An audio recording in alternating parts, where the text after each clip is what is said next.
কোন স্ট্যাটাসে দিল্লিতে শেখ হাসিনা জানে না অন্তর্বর্তী সরকার। সবশেষে দেখবেন মেড ইন ইন্ডিয়া পুতুল আর বাংলাদেশে নাচবে না হাবিব ও নবী খান সোহেল। এখন বিস্তারিত। ছাত্র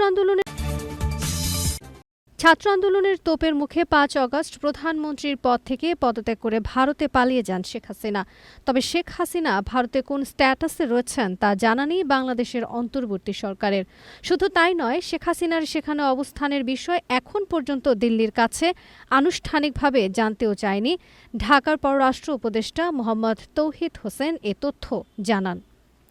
তিনি বলেন, শেখ হাসিনা কি স্ট্যাটাসে ভারতে রয়েছেন তা এখনও আনুষ্ঠানিকভাবে জানতে চায়নি বাংলাদেশ। এক প্রশ্নের জবাবে উপদেষ্টা বলেন, আমরা অফিসিয়ালি কিছু জানি না। তাদের পররাষ্ট্রমন্ত্রী যেটুকু বলেছিলেন তিনি এসেছেন খুব তাড়াতাড়ি তাকে। আমি অফিসিয়ালি কিছু বলিনি তাদের।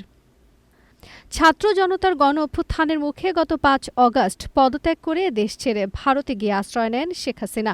দেশ ছাড়ার পর সাবেক প্রধানমন্ত্রীর পাসপোর্টের মেয়াদ ৪৫ দিন পর শেষ হওয়ার কথা।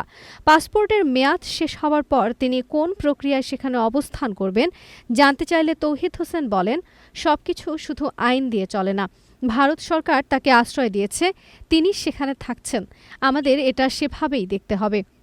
অপরদিকে বিএনপির যুগ্ম মহাসচিব হাবিব উন নবী খান সোহেল বলেছেন, বিগত ১৫ বছর ধরেই দেশের স্বাধীনতা সার্বভৌমত্ব ধ্বংস হয়ে গেছে। আমরা স্পষ্ট করেই বলতে চাই, ঢাকা যদি ভালো না থাকে তাহলে দিল্লিও ভালো থাকবে না।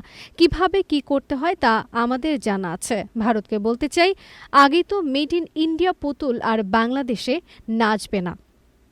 গণতন্ত্র দিবস উপলক্ষে নয়াপল্টনে বিএনপির কেন্দ্রীয় কার্যালয়ের সমাবেশে বিএনপির যুগ্ম মহাসচিব এসব কথা বলেন। হাবিবুন নবী খান সোহেল আরও বলেন, ভারতের এক মন্ত্রী বলেছেন তাদের সেনাবাহিনীকে প্রস্তুত থাকার জন্য।